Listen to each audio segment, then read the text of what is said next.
Romanos capítulo 12, daqui a pouco nós vamos fazer uma leitura. Irmãos, então, há algumas semanas atrás, nós começamos um estudo sobre a carta do apóstolo Paulo aos Romanos. O que nos influenciou a termos um estudo não tão detalhado, mas mais detalhado sobre Romanos, é o tema dessa carta do apóstolo Paulo, que é o Evangelho como o poder de Deus. O Evangelho é o poder de Deus. Então, nós começamos então esse estudo e enfatizando o que é o Evangelho. Falamos também que nós iríamos seguir o esboço, a sistemática do apóstolo Paulo, de acordo com os temas, os assuntos desenvolvidos nessa epístola. Quando eu digo que o tema da epístola é o Evangelho, porque tudo em torno da epístola está relacionado ao Evangelho. Então nós temos o esboço da epístola com os primeiros 7 versículos, uma introdução ao Evangelho. Se você olhar os primeiros versículos do capítulo 1, você vai ver que Paulo está falando sobre o Evangelho, que foi escolhido para ser um pregador do Evangelho. Está falando sobre a pessoa de Jesus. Está falando sobre que Jesus é um descendente de Davi, a quem o Evangelho havia sido feito uma promessa, que da descendência de Davi viria um Salvador. Do versículo 8 ao versículo 15 do capítulo 1, nós temos uma ação de graça, uma oração de ações de graça do apóstolo Paulo, agradecendo a Deus pelo trabalho que Deus tem feito na vida dele, Paulo, e na vida daqueles irmãos a quem ele, na maioria, nem conhecia, porque o apóstolo Paulo ainda não tinha visitado a cidade de Roma. A partir daí, então, nós temos o centro, o cerne da epístola, os versos 16 e 17, onde nós temos o tema, que no Paulo diz assim: pois não me envergonhe do Evangelho, porque o Evangelho é o poder de Deus, que o Evangelho é o poder de Deus para a salvação de todo aquele que nele crê. E quem estava nas duas últimas lições, é importante nós frisarmos isso aqui. Quando o apóstolo Paulo diz que o Evangelho é o poder de Deus para a salvação de todo aquele que nele crê, primeiro de quem? E depois do grego, ou seja, de uma maneira genérica, os gentios. Por que é importante frisar? Porque quando nós frisamos a questão que Paulo diz que a salvação, o Evangelho é o poder de Deus para a salvação primeiro do judeu, Paulo teve a necessidade de explicar os capítulos 9, 10 e 11 sobre por que os judeus como um todo não creram em Jesus. Do capítulo 1, versículo 18, ao capítulo 3, versículo 20, nós temos o primeiro fundamento do Evangelho, que é a pecaminosidade humana. Nós temos nesse texto Paulo dizendo que não há nenhum justo, nenhum sequer. Nós temos Paulo dizendo que todos pecaram e carecem da glória de Deus. Então Paulo diz que judeus são pecadores, gentios são pecadores, quem tem uma lei escrita é pecador, quem não tem é pecador também. Então toda a raça humana está debaixo do pecado e naturalmente da condenação do pecado. Do capítulo 3, versículo 21, ao capítulo 5, versículo 21, nós temos o segundo fundamento do Evangelho, que é a maneira pela qual o homem é aceito por Deus. A justificação do homem é feita por Deus por meio da fé que nós temos na obra redentora de Jesus Cristo. Então, a justificação pela fé. Capítulo 6, 7 e 8, nós temos o terceiro fundamento do Evangelho, que é a santificação. Nesses 3 capítulos, o apóstolo Paulo nos leva do momento em que aceitamos a Cristo até o momento que estaremos com Cristo. Importante frisar isso, porque o capítulo 8, o versículo 1, Paulo diz assim: agora, pois, já nenhuma para quem está em Cristo. Eu tenho enfatizado aos irmãos que esse estar em Cristo é estar unido em Cristo. E no capítulo 8, verso 39, o último verso do texto, ele diz assim: nada nos separará do amor de Deus. E nesse capítulo ele delineia, naturalmente, a mortificação da carne até a glorificação, quando nós estivermos com Jesus Cristo. Nós temos o texto célebre, que é Romanos 8, 28 a 30, quando Paulo diz assim: sabemos que todas as coisas cooperam para o bem daqueles que amam a Deus, daqueles que são chamados segundo o seu propósito, porque aqueles que Deus de antemão conheceu, ele predestinou, ele separou para serem conformes à imagem de Jesus, e a quem predestinou ele também chamou, a quem ele chamou ele justificou, e a quem ele justificou ele glorificou. E aí em seguida nós temos os capítulos 9, 10 e 11, Paulo explicando o problema da rejeição pelo povo judeu do Evangelho, ou seja, de Jesus Cristo. Mas há um ponto interessante, que eu apresentei aqui 3 fundamentos do Evangelho: pecaminosidade nossa, justificação somente por meio da fé e a santificação. Se você for uma pessoa atenta ao que tem ouvido aqui na igreja, você vai dizer: pastor, está faltando um fundamento. Está faltando uma coisa que os apóstolos, antes dos apóstolos, João Batista, depois Jesus Cristo e os apóstolos enfatizavam demais na pregação do Evangelho. É uma palavra. Me ajudem aí a lembrar. Qual era a palavra que João Batista enfatizou, Jesus enfatizou e os apóstolos enfatizaram durante a pregação do Evangelho? Arrependimento. O que João Batista dizia? Arrependei-vos e crede. Jesus, a mesma coisa. Pois, arrependimento. O senhor não falou de arrependimento. Nós não vamos falar diretamente de arrependimento, porque está nas entrelinhas. Porque nós temos o primeiro fundamento, que é a pecaminosidade humana. Qual é o segundo que eu apresentei? Justificação por meio da fé. O arrependimento está bem aí no meio, entre um e outro. Ninguém aceita Cristo. Ninguém admite, ou aceita, ou crê na obra redentora de Cristo, se não admitir os seus pecados e se arrepender dos mesmos. Conhece alguém que fez isso? Não há. Inclusive, eu tenho ilustrado a vocês que a gente às vezes chama assim: rapaz, a pessoa se converteu. Ela deu um giro de 360 graus. Está errado. Vamos lá, eu vou dar um giro de 360 graus. Eu estou de frente para vocês. O que mudou? Nada, eu só fiquei um pouquinho tonto. Né? Por isso que eu chamei o irmão Alberto de pastor Jada. Chamei ele de pai da irmã Tânia, né? Não mudou nada. A conversão, inclusive na física e matemática, você vai estudar vetor, etc. Conversão é meia volta. É o que os militares, o livro diz: meia volta, vou ver. É isso aqui, ó. Um giro de 180 graus. Eu estava de frente para vocês e agora estou de costa para vocês. A conversão é isso. Inclusive, irmãos, me dá uma coceira quando eu ouço assim os irmãos dizendo: digamos que a gente faz um convite, um apelo. Quem quer aceitar a Cristo? A pessoa levanta a mão ou vem aqui na frente. Como é que no geral que nós dizemos? Como é que nós dizemos? A pessoa se converteu. Escute, profissão de fé não é necessariamente igual a uma conversão. Deu para entender isso? Conversão é quando alguém aceita de fato a Jesus Cristo. Conversão é quando alguém admite os seus pecados, se arrepende dos mesmos, está disposto a jogar tudo e seguir a Cristo. Isso é o que a Bíblia chama conversão. É o que Jesus diz assim, ó: aquele que põe a mão no arado e não olha para trás não é digno. Conversão é dizer: o que eu quero agora é seguir a Jesus Cristo. Conversão na vida da gente passa por momentos que...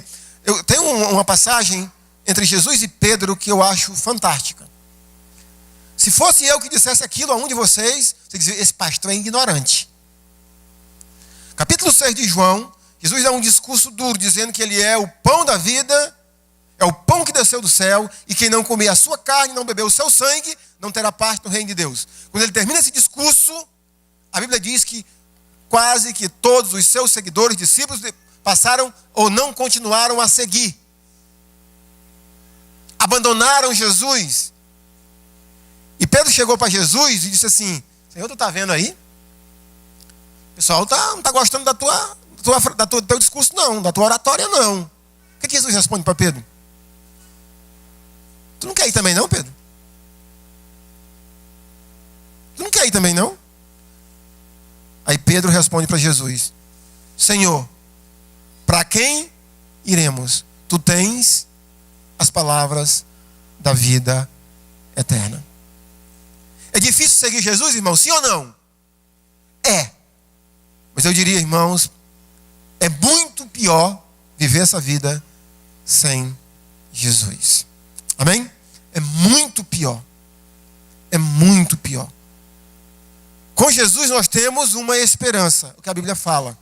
Sem Jesus, a humanidade não tem nenhuma esperança. A única esperança que a humanidade tem sem Jesus é nascer, crescer, reproduzir, envelhecer e morrer. Não tem esperança. Então Pedro responde para Jesus: Senhor, tu tens as palavras da vida eterna.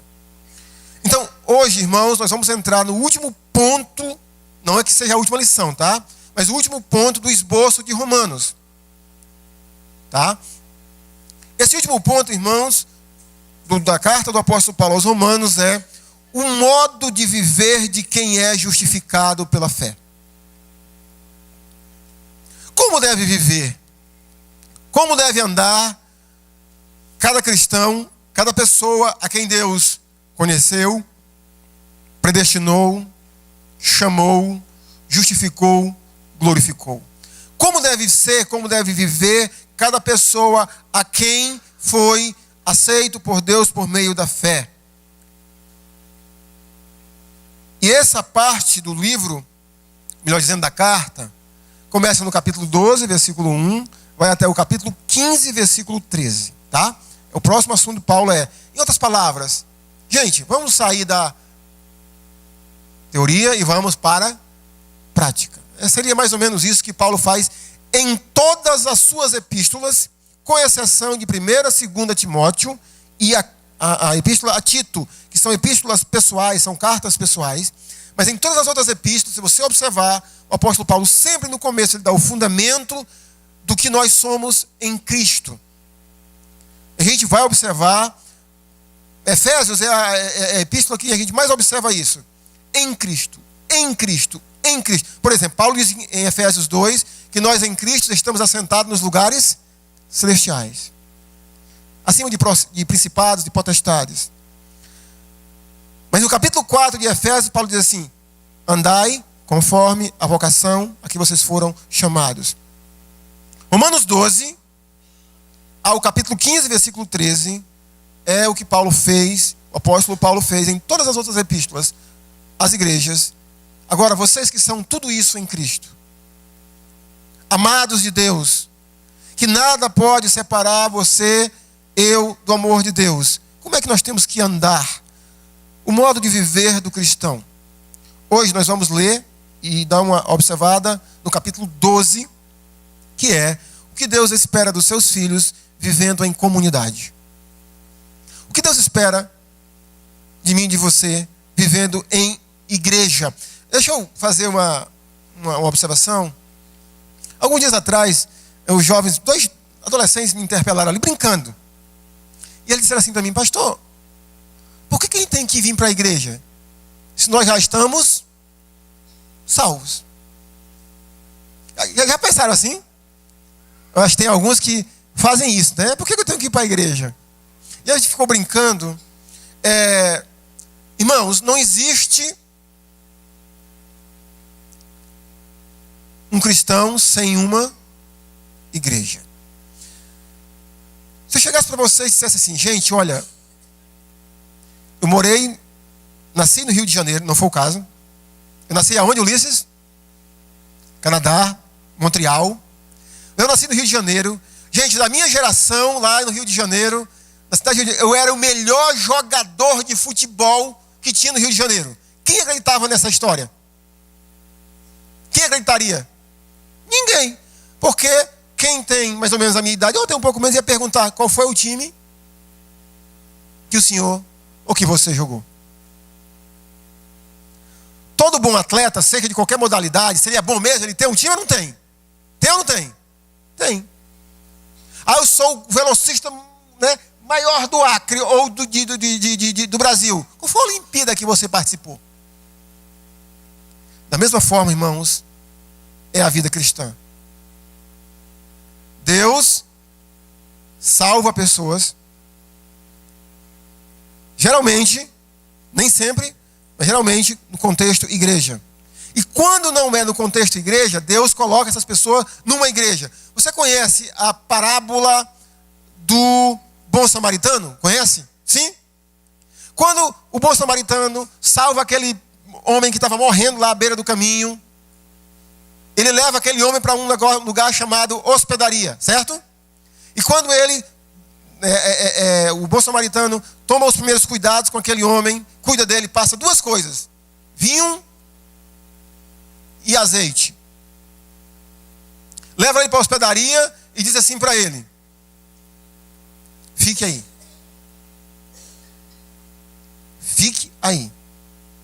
Diz para o dono da hospedaria: está aqui 2 denários. E se quando eu voltar, tiver extrapolado os 2 denários, eu te pago tudo que estiver faltando. Irmãos, para mim isso é um recado muito claro. A hospedaria é um simbolismo para a igreja.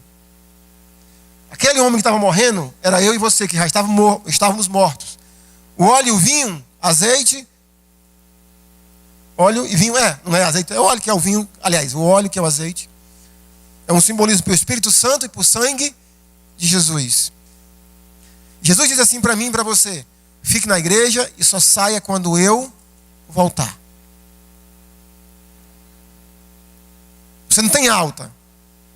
Gosto de comparar também a igreja com um hospital. Hospital que trata pessoas com doente de câncer, que precisa de um tratamento intensivo. Porque se a gente não tratar o câncer aparece. Eu até pedi oração a vocês, estou pedindo de novo. Uma prima minha, o ano passado, ela teve câncer.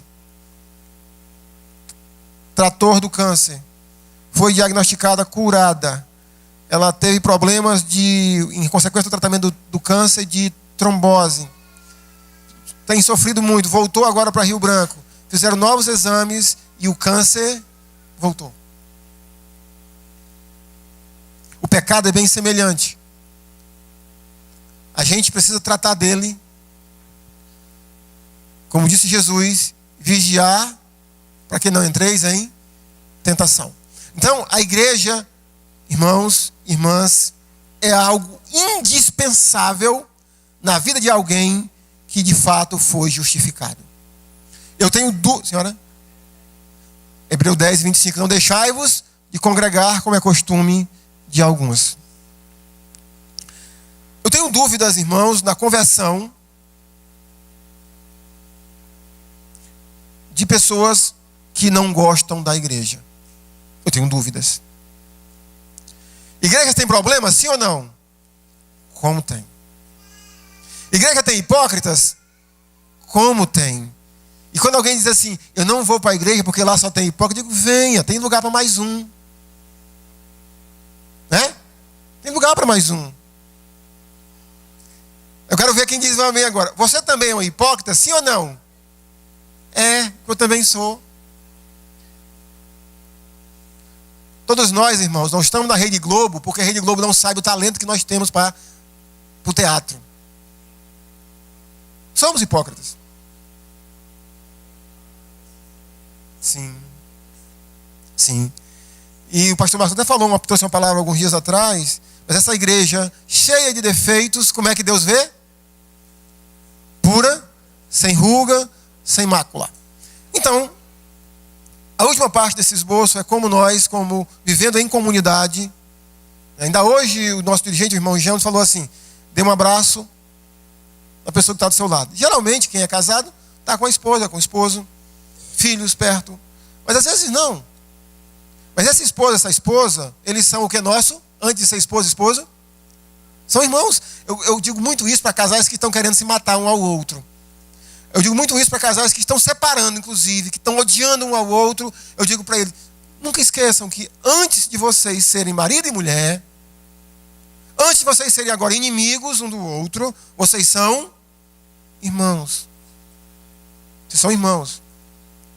Nós somos irmãos. E Paulo vai tratar muito disso nesse capítulo 12. Irmãos, irmãos, irmãos. Versículo 1 do capítulo 12 diz assim, então, meus irmãos. Rogo-vos, pois, irmãos. Rogo-vos, pois, o quê? Irmãos, pelas misericórdias de Deus, que apresenteis o vosso corpo por sacrifício vivo, santo e agradável a Deus, que é o vosso culto racional.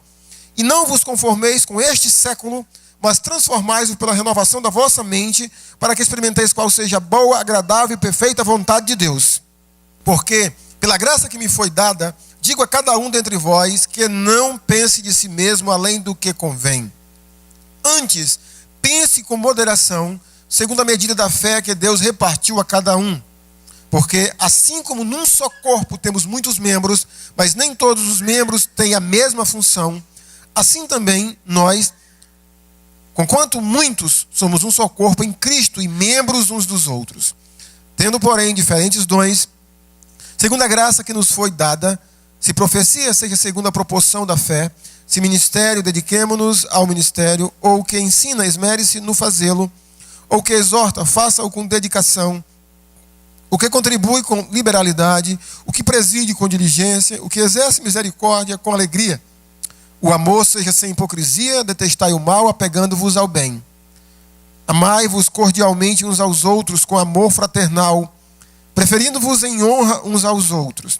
No zelo, não sejais remissos, sede fervorosos de espírito, servindo ao Senhor. Regozijai-vos na esperança, sede pacientes na tribulação, na oração perseverantes. Compartilhai a necessidade dos santos, praticai a hospitalidade. Abençoai os que vos perseguem, abençoai e não amaldiçoeis. Alegrai-vos com os que se alegram, chorai com os que choram. Tenha o mesmo sentimento uns para com os outros, em lugar de serdes orgulhosos, condescendei com o que é humilde. Não sejais sábios aos vossos próprios olhos, não torneis a ninguém mal por mal, esforçai-vos por fazer o bem perante todos os homens. Se possível, quando depender de vós, tende paz com todos os homens. Não vos vingueis a vós mesmos, amados, mas dai lugar à ira, porque está escrito, a mim me pertence a vingança, eu é que retribuirei, diz o Senhor. Pelo contrário, se teu inimigo tiver fome, dá-lhe de comer, se tiver sede, dá-lhe de beber, porque fazendo isto, amontoarás brasas vivas sobre a sua cabeça. Não te deixes vencer do mal, mas vence o mal com o bem. O capítulo 12 de Romanos, irmãos, como eu falei, trata do que Deus espera dos seus filhos vivendo em igreja, vivendo em comunidade. E quando eu vou pregar esse texto, esse capítulo, principalmente os versículos de 9 a 21, eu tenho um pouco mais de dificuldade de pregar e vou dizer por quê. Porque, para mim, esses versículos são autoexplicativos. Eles não precisam de ninguém para estar falando sobre eles. Por exemplo, nós temos alguma dificuldade de entender essa frase, o amor seja sem? Sem o quê? Sem fingimento, sem pouco. Você tem dificuldade de entender isso? Sim. Eu não tenho. Você tem dificuldade de entender, amai-vos cordialmente, amai-vos fraternalmente. Você tem dificuldade de entender no zelo, vocês não sejam remissos, preguiçosos, sejam fervorosos. Você tem dificuldade de entender isso? Abençoai os que vos perseguem. Você tem dificuldade de entender, por exemplo, compartilhar necessidades uns dos outros? Permita, só abrir um parêntese sobre esse compartilhar necessidades uns dos outros. Eu tive um sonho hoje, um sonho aqui, sobre esse compartilhar necessidade uns dos outros, dos santos. Sem dizer nomes e nada. Eu olhei para uma mocinha, estava sentada bem aqui, e me deu um desejo no meu coração, assim, aquela vontade de dar um dia de princesa para aquela menina. De pegar ela, e levar ela numa lojinha para comprar umas roupinhas para ela. Depois levar ela numa loja de cosméticos, comprar um shampoo para ela, um hidratante, um creme para cabelo. Comprar umas roupinhas para ela. Me deu um sonho. Irmãos, tem tanta coisa que a gente pode fazer que a Bíblia está nos dizendo e a gente às vezes não faz. É ou não é? Ela precisa, a pessoa, eu acredito que seja uma família extremamente pobre. A gente vai dizer assim, pastor, não adianta não. A Mara está do mesmo jeito. Aí sabe o que eu digo para você? Você fez a sua parte, ou eu fiz a minha parte. Né? Aí eu pensei assim, né? Levar ela para um lugar, dizer, Vânia, vai com ela, que eu vou ficar aqui orando para Deus me dar o dinheiro para me pagar a conta. Um dia de abençoar a vida de pessoas, né? Assim, a gente tem, é isso que Deus espera de nós. Mas então, irmão, deixa eu fazer um resumo do capítulo 12. Nós temos nesse capítulo 12, o apóstolo Paulo desenvolve essa temática sobre o que Deus espera de nós vivendo a igreja em 3 parágrafos ou 3 assuntos naturalmente interligados um ao outro. O primeiro é a nova vida que Deus espera de nós. Esses versículos 1 e 2 do capítulo 12, eles servem exatamente como essa transição do capítulo 1, versículo 18, ao capítulo 11, versículo 36. Toda a gama de ensinos doutrinários que Paulo trouxe, Paulo faz essa ligação, então, dizendo para nós, precisamos viver uma nova vida, de uma feita que nós fomos alcançados pelas misericórdias, ou pela misericórdia de Deus. Os versículos 3 a 8, Paulo traz o primeiro assunto sobre, no caso, para a gente viver em comunidade, que é a gente usar os dons que recebemos. Quantos aqui já aceitaram Jesus Cristo, são salvos em Jesus Cristo? Levanta a mão só para não ter uma noção aqui. Amém? Agora, quantos desses salvos que levantaram as mãos têm certeza que receberam dons? Levanta a mão. Já diminuiu. Daqui a pouco você vai entender porque eu estou perguntando isso. Dons. Então o apóstolo Paulo trata nos versículos de 3 a 8 sobre essa questão de dons e serviços. Dons e ministério. Como devemos agir vivendo em comunidade, tendo recebido esses dons. E o terceiro assunto é dos versículos 9 a 21, o caminho por onde nós devemos andar. Eu gosto de ilustrar esses versos 9 a 21, mais ou menos assim como quando um pai e uma mãe vão viajar, vão sair de casa, que tem filhos sob a sua tutela, que são ainda, filhos de menor, que moram com você, sob sua responsabilidade. Os meus pais faziam isso, eu faço isso com os meus filhos, a gente senta com eles e diz assim, faz isso, isso, isso, isso, isso. Não faça isso, isso, isso e isso. Ainda hoje, quando eles vão para a casa de alguém, a gente sempre diz, olha, não faça isso, não faça isso, não faça isso. Faça isso, isso e isso. Quando eles eram criança, saí de casa, a primeira coisa que eu dizia para ele, eu não quero vocês pulando, porque vocês não são macaco. Então, aqui é o que nós temos Paulo dizendo. Irmãos, façam isso. Amem. Doem-se. Perdoem. Façam o bem aos outros. Então é o que nós temos. Vamos então, irmãos, naturalmente, a fazer alguma aplicação sobre esse texto que nós lemos. Eu quero destacar, irmãos, por questão de tempo, 2 frases dos versículos 1 e 2.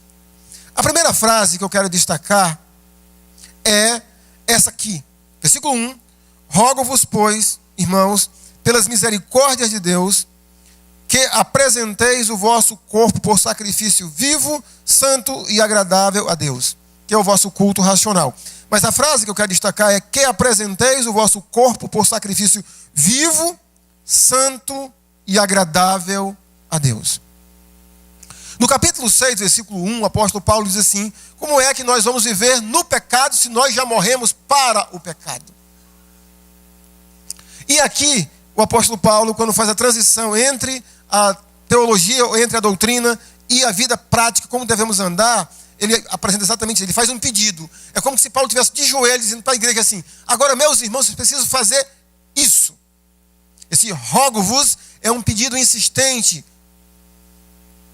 pelas misericórdias de Deus. E é importante a gente ligar essas misericórdias ao que Paulo diz sobre misericórdia de Deus no capítulo 9, 10 e 11. Em outras palavras, se não é a misericórdia de Deus, nós não estaríamos aqui. Então Paulo diz, eu rogo pela misericórdia de Deus que alcançou vocês, que vocês se apresentem a Deus. Mas de que maneira? Como um sacrifício. Ainda há pouco eu perguntei se a vida cristã é difícil.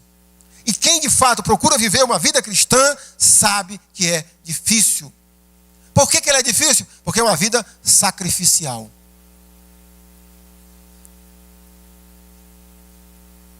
Jesus disse assim: quem quiser vir após mim, negue-se a si mesmo. É mais ou menos isso que Paulo está dizendo. Vocês entendem que a partir de agora, diante de tudo isso que vocês ouviram e que estão internalizando, a resposta que vocês têm que dar para Deus é essa: é se apresentarem a Deus como esse sacrifício.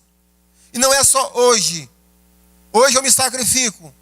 Hoje você se sacrifica. Amanhã, tudo de novo. Terça, tudo de novo. A vida cristã, meus irmãos, é um sacrifício. Só que não é um sacrifício porque Paulo também aqui nos faz lembrar de um sacrifício que os judeus apresentavam lá no templo.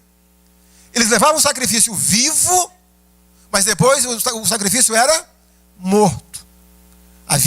Era imolado. Esse sacrifício que sou eu e você, ele continua vivo. O velho homem continua vivo. E a gente precisa morrer todos os dias no altar do Senhor. Então, santo, porque você e eu já somos comprados, já fomos comprados pelo sangue de Cristo, separado para Cristo. E somos agradáveis aos olhos do Senhor. Agora, nós falamos no início brincando, mas falando sério também, sobre hipocrisia. Hipocrisia. Paulo, inclusive, fala isso no versículo 9. Mas quando Paulo diz assim, isso é o culto racional de vocês? Paulo está dizendo assim, gente, é assim que as pessoas vão entender que de fato vocês temem a Deus. Eu às vezes, irmãos, eu tenho uma luta comigo mesmo para não ser crítico, para não julgar pessoas. E eu vejo irmãos que passam meses sem vir na igreja. Aí no primeiro culto que eles vêm, na hora do louvor, às vezes eu olho e eu vejo ele vai decolar. As mãos para cima. Eu pergunto, isso é racional? Sim ou não? Isso é racional? O que vocês acham? É racional? Não, não é, irmãos. É irracional. Porque se é tudo isso, por que essa pessoa, esse irmão, essa irmã, ele não vem regularmente? Só vem nas forças de lua. A lua é cheia. Eu vou. É irracional. Então Paulo diz assim, para que o nosso culto seja racional. E Paulo não está falando de um culto especificamente na igreja. Paulo está falando que o nosso culto racional é quando? Todo dia, em todo lugar, em todo momento. É andar como um sacrifício que é vivo, mas é santo e agradável a Deus.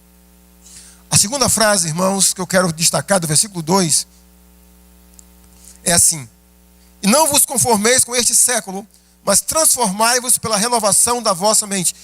Como eu falei, tem tanta coisa para a gente falar, mas eu quero falar somente, mas transformai-vos pela renovação da vossa mente. Às vezes a gente ora assim, Senhor, me dá um novo coração. Como a oração que Davi fez lá no Salmo 51. Cria em mim, ó Deus, né? Um coração puro. Mas dá um coração novo, Senhor. Se você já é um cristão, Deus não vai lhe dar um coração novo. Alguém sabe por quê? Alguém sabe por quê? Porque todo cristão já recebeu um novo coração. Não é isso que a Bíblia ensina? Todo cristão já recebeu um coração novo. Lembra das profecias de Jeremias que Deus fala para Israel? Eu porei em vocês um coração novo. Eu vou tirar de dentro de vocês esse coração de pedra. Nós já temos um coração novo. O que nós precisamos orar é para que a nossa mente seja renovada, transformada. O coração está novo, mas a mente é velha. A mente precisa ser renovada, a mente precisa ser transformada. Por isso que Paulo diz, no versículo 2, Paulo diz, não se conforme com esse momento que vocês estão vivendo. Gente, como eu falei, é muita coisa para dizer. Cada cultura, cada época, cada situação que o povo de Deus vive, vai ter os seus problemas. E para a gente saber, meus irmãos, se a nossa mente está sendo renovada, transformada, é se a nossa mentalidade, a nossa maneira de viver é mais parecida com o que hoje nós vivemos, o mundo ensina, ou com o que a palavra de Deus ensina. Pela renovação, mas transformai-vos pela renovação da vossa mente. Meus irmãos, aquilo que eu sou, o que você é, o responsável por isso é a nossa mente. Às vezes eu tenho percebido que a gente tem muita dificuldade de mudar conceitos. A nossa mente faz a gente ouvir e entender o que a gente quer. Eu já ilustrei isso em outros momentos. Eu lembro que alguns anos atrás, eu estava com um irmão desempregado. E uma prima minha, irmã que chegou para mim e disse assim, primo, fala para o Erasmo, para ele levar o currículo dele lá para a empresa, que a Gol vai vir a operar aqui. Ela falava Gol, eu entendia rico. Aquela empresa aqui. Porque na época em Cruzeiro do Sul só tinha rico. Ela falava Gol e eu entendia rico. Acredite nisso, irmãos. Sabe por quê? Por causa da minha mente. Muitas coisas Deus fala para nós e a gente talvez não entenda porque a nossa mente não está sendo renovada. De que maneira, meus irmãos, a nossa mente pode ser renovada, transformada? É importante a gente pensar sobre isso, porque quando eu medito no texto como esse, eu fico comigo, Senhor, de que maneira? Todo crente tem o Espírito Santo, sim ou não? Tem. Mas todo crente tem uma mente transformada continuamente? Então, observe que é algo que não é só do Espírito Santo. Todo crente deveria, eu acredito que todo crente tem uma Bíblia, sim ou não? Mas todo crente estuda a Bíblia? Não. Irmãos, eu acredito que tem dois fatores que são extremamente necessários para a transformação da nossa mente. E quando eu digo transformação da nossa mente, eu não estou dizendo que a transformação é assim, vapt-vupt. E pronto. Gente, é uma vida toda. É o estudar, o meditar, o memorizar a palavra de Deus. Quer um exemplo disso? O que o salmista diz? Guardo no coração a tua palavra para não pecar contra ti. E a oração. O clamor para que a gente identifique áreas na nossa forma de ver, de pensar, da nossa mentalidade, para que a nossa mente continue sendo transformada. Gente, esse negócio de mente é um negócio tão forte, quem diz assim, estou conversando aqui, aí o Felipe não entende o negócio. Eu digo, a menina de cabeça dura. É isso. Não entra. A mente dele não recebe. Não é o coração que é duro, é a mente. A mente está fechada. Então o apóstolo Paulo diz assim, gente, para vocês viverem de maneira que Deus deseja que vocês vivam em comunidade, também é preciso a transformação. Eu não gosto de usar, né, as palavras gregas, o português está muito claro, mas irmãos, essa palavra transformação, ou transformar, é a mesma palavra que nós usamos no linguajar comum, metamorfose. Aquilo que acontece da lagarta para a borboleta. É isso que Paulo está dizendo, esse processo de transformação, essa metamorfose, a mente precisa ser transformada. E aí, meus irmãos, nós vamos para os versículos 3 a 8 falar sobre serviço ou sobre os dons. Para que servem os dons? O que Deus deseja com os dons? Os dons, meus irmãos, é para serem usados. Quando Paulo termina o versículo 2 dizendo para nós que se a nossa mente for transformada, estiver sendo transformada, vamos experimentar de Deus 3 coisas. A boa, agradável e perfeita vontade de Deus.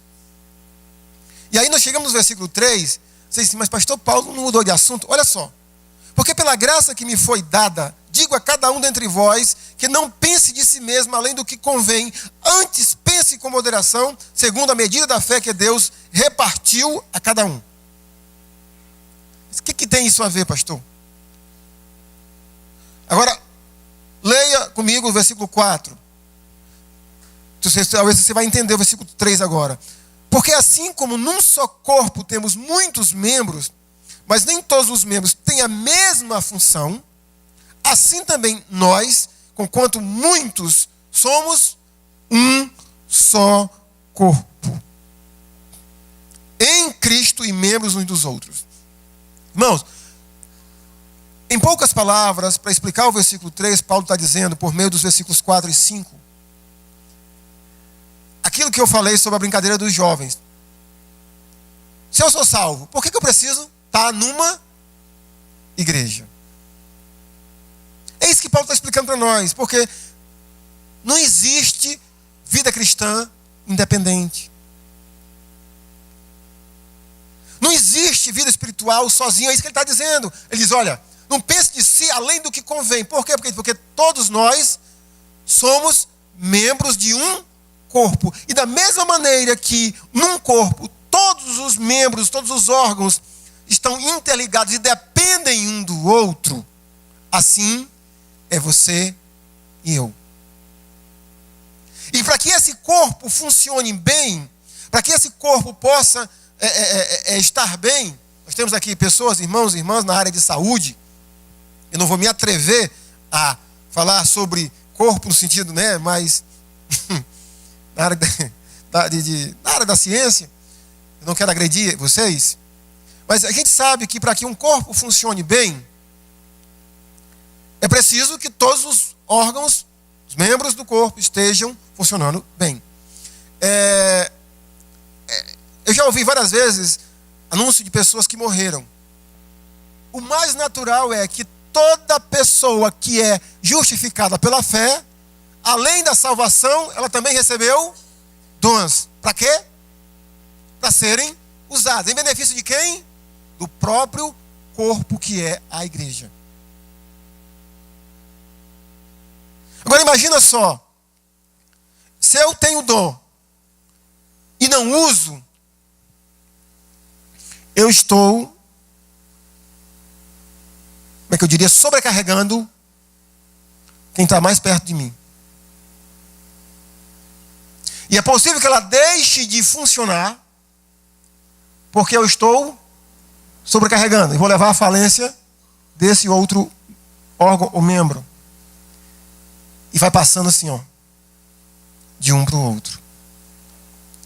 Mas aí, irmãos, o apóstolo Paulo diz que nós recebemos dons. E esses dons são para serem usados.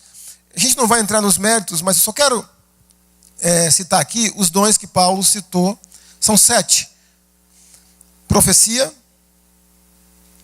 ministério, ensino, exortação, contribuição, presidir e misericórdia.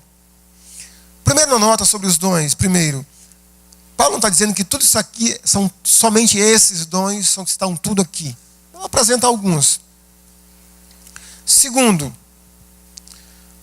aparece aqui um dom que nós não vemos com tanta frequência. Então vocês querem saber qual é a opinião minha, do pastor Marcos, da igreja sobre isso. O dom de profecia. Eu fui ensinado que essa profecia aqui, no Novo Testamento, é a profecia daquilo que eu estou fazendo agora, do que um pastor mestre faz, ensinar a palavra de Deus.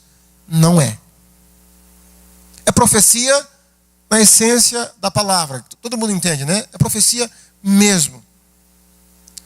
Nesse período aqui, haviam, como Paulo fala em outros momentos, profetas e mestres.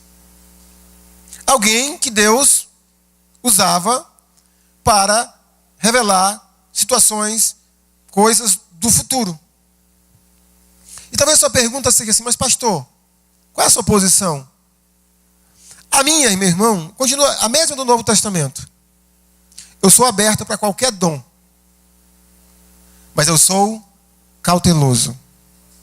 Porque Paulo diz assim, se quem tem o dom da profecia, use segundo a proporção da fé. O que Paulo está dizendo com essa frase, segundo a proporção da fé, é não vá além daquilo que Deus está lhe dizendo. E Paulo, em outros momentos, fala para a igreja que nós deveríamos julgar todas as coisas. A profecia, se você estiver exposto a ela, veja se ela é coerente com a palavra de Deus. Não a pessoa está dizendo o que já está na Bíblia, mas o que ela está dizendo se não contradiz nenhum princípio bíblico. Em terceiro lugar, sobre esses dons, eu chamo de dons miraculosos, eu sou aberto a todos eles. Só que, com muita clareza, eu não tenho esse dom. Segundo, nem todo mundo é para ter o mesmo dom. Os dons são diversos. Terceiro, eu não me fecho para nenhum dom. Estou aberto para a vontade de Deus. E até na minha vida, até hoje, Deus não manifestou nem esse, nem outros dons sobrenaturais. E a minha dúvida é se Deus trabalha assim hoje. O que a gente tem como se basear por registros históricos. Segundo os historiadores, no geral, depois da morte dos últimos, ou do último apóstolo, esses dons sobrenaturais cessaram. Isso não é a Bíblia que diz, tá, gente? Isso é história da igreja. E que apareceram em momentos desses 2000 anos de igreja, esporadicamente. Por exemplo, se você for estudar a vida de um homem chamado Charles Spurgeon, século XIX, século XVIII, XIX, lá na Inglaterra, ele apareceu esse dom na vida dele, a profecia. Mas era algo, primeiro, que não estava sobre o controle dele. Há um caso muito conhecido, ele estava pregando um domingo à noite, uma mensagem evangelística, e de repente ele fala para um homem que é sapateiro, que ajeitou esse sapato com o número tal, dizendo detalhes. É como se ele entrasse em transe, né? E falasse. Não estava sobre o controle dele. Ele não profetizava assim, de agora eu vou profetizar. Não, era algo que vinha sobrenatural sobre a vida dele, soberano sobre a vida dele. Então, eu estou falando tudo isso, irmãos, porque a gente não precisa, para a gente explicar a Bíblia, a gente não precisa rasgar a Bíblia. Ou para a gente fazer com que ela concorde com aquilo que eu quero que ela concorde. Né? Às vezes as pessoas dizem assim, não pastor, mas capítulo 13 de 1 Coríntios diz assim, quando vier o que é perfeito, o que é imperfeito vai passar. E o que é perfeito é a culminação do cânon da Bíblia. Não é. O contexto é muito mais claro, apontando para a volta de Jesus. E se a volta de Jesus ainda não aconteceu, isso significa que é possível que aconteça esses dons até a volta de Cristo. Eu, pessoalmente, acredito que no período da grande tribulação vai haver uma chuva de dons no sentido sobrenaturais nesse período, como aconteceu no período apostólico e de Jesus. Por que eu deduzo isso? olhando as profecias. Por exemplo, quando Pedro fala no livro de Atos, o primeiro sermão dele, que quando Jesus tinha para voltar, ele cita aquele texto de Joel, e ele diz assim, que os jovens profetizarão e os velhos terão visões. Então, nós temos indícios bíblicos que é possível que no período da tribulação, esses dons voltem. Hoje, eu não tenho nenhum dom sobrenatural e eu, pessoalmente, nunca conheci um cristão assim, que os tenha. Esses dons como profecia, outra, né, o dom de curar, eu não conheço ninguém. Tá bom? Quando o apóstolo Paulo fala, meus irmãos, sobre o segundo dom, ministério. Ministério é trabalho, serviço na igreja. Creio que o apóstolo Paulo está nos dizendo assim. Quando ele fala ministérios, ele está falando assim, é o trabalho comum do dia a dia da igreja. Por exemplo, hoje teve um café da manhã, não teve? Você comeu? Por quê? Porque um grupo de irmãos foi lá e ministrou, trabalhou para mim e para você. Então seria bom que no outro domingo, vai ser assim, eu acho que no outro domingo eu estou até na equipe, mas a Ângela, outro grupo de irmãos se levantam e vai lá e ministram para você. Aí no outro domingo, outro grupo de irmãos se levantam e ministram para você. Aí é bom que um dia você também se levante e ministre para os outros. Não só receba, também é isso que Paulo está dizendo. Igreja é isso. É você trabalhar para o outro e o outro trabalhar para você. Então, o apóstolo coloca aqui que os ministérios são dados para que a igreja naturalmente possa trabalhar em prol de si mesma. Depois ele diz assim, o que ensina, esmere-se no fazê-lo. Rapidamente, eu queria falar um pouquinho sobre isso, até porque é minha área. Meus irmãos, o que é se esmerar? Eu vou dar aqui um exemplo. Pensa que não, a avó já está dizendo assim, amor, as facas não estão cortando nem tomate. Amola a faca. Para que a gente amola a faca? Para facilitar o serviço. Para cortar. Mas esmerar é exatamente isso. É você afiar as ferramentas que você tem para poder exercer melhor a sua função. Eu alcancei ainda, o meu pai, os meus tios trabalhando, eles iam derrubar o roçado. As árvores. Não era motosserra, era no machado. Aquelas árvores, né? E o dia todo lá, meus tios, o meu pai, meu avô, trabalhando. Só que para eles ir derrubar aquela árvore, eles precisavam esmerar, afiar a ferramenta para que ela possa cortar com mais facilidade e com menos força. Quem trabalha com a área de ensino, meus irmãos, precisa fazer isso. Se esmerar. É estudar. É ler. É ouvir outras pessoas. Hoje nós temos aí na era do vídeo, né? Você pode ouvir muita coisa boa por meio de internet. É a gente estar com a mente aberta para aprender. Às vezes eu tenho muita dificuldade de entender irmãos e irmãs que estão em ministérios e não querem se esmerar. Eu lembro que uma vez a gente colocou um treinamento, um curso pago pela igreja para treinar vocal, para o ministério de louvor, e para que a gente trouxesse todo mundo, a gente teve que obrigar, ou vem ou sai do ministério. Você acredita? As pessoas não querem se esmerar. Lembra do que a Bíblia diz que aquela pessoa que faz a obra do Senhor relaxadamente é o quê? Sabe o que é? Maldita. Se esmere, trabalhe. Depois, rapidamente, nós estamos indo. O que exorta, faça com dedicação. Você sabia, irmãos, que é possível você ter o dom de exortar? Às vezes os irmãos dizem assim, rapaz, está acontecendo isso na igreja, e os pastores não fazem nada. Irmãos, a Bíblia está falando aqui do dom de exortar.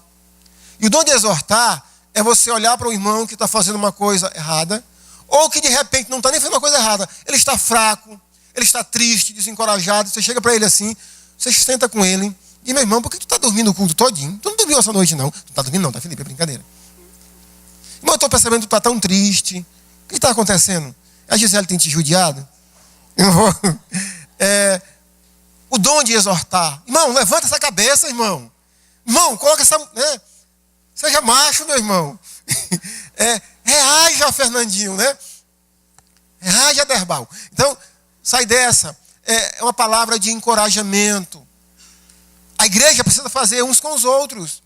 A igreja precisa fazer isso. Não é só o pastor, não. O pastor talvez nem tenha esse dom de exortar. Aí depois ele fala do dom de contribuir. Alguém tem dificuldade de entender o que é isso, irmãos? O Dr. Shedd uma vez disse assim, irmãos, o que é o dom de contribuir? É quem tem recursos. Às vezes, irmãos, parece-me que esse dom parece que ninguém quer ter. Irmãos, eu quase choro hoje. Nós estamos 2 semanas anunciando uma oferta. 2 semanas.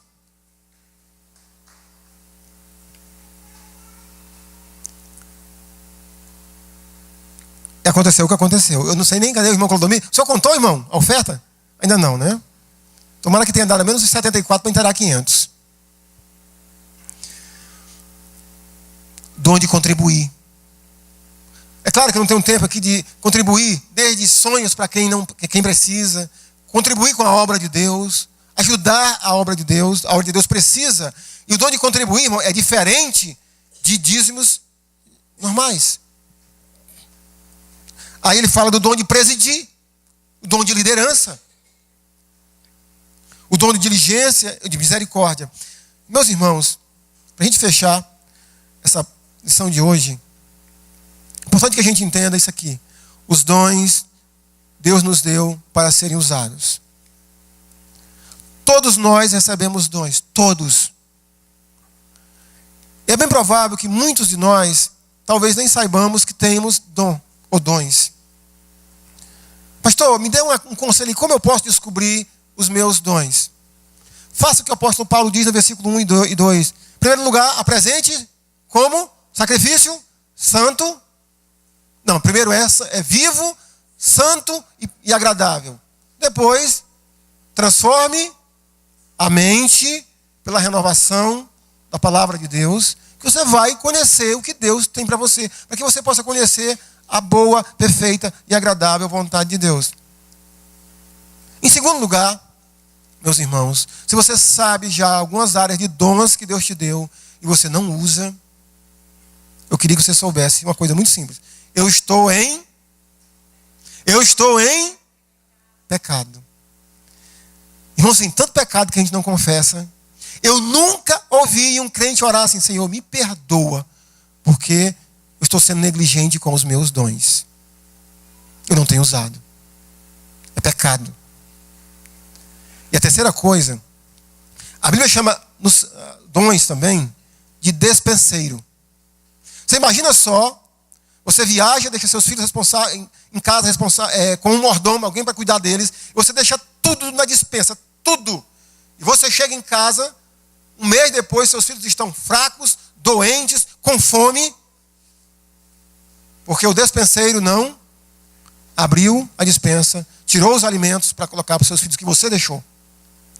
Quando eu e você, irmãos, não usamos os nossos dons, nós estamos deixando os nossos irmãos doentes, fracos.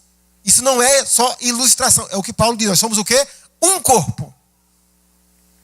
Fracos, doentes, a gente vai chegar no céu, vai abrir lá as prateleiras do céu e um monte de alimento lá, tudo estragado. Hambúrguer de picanha, filé, coisas que você... Está tudo lá na prateleira, porque o despenseiro não abriu a despensa e não serviu aos seus irmãos.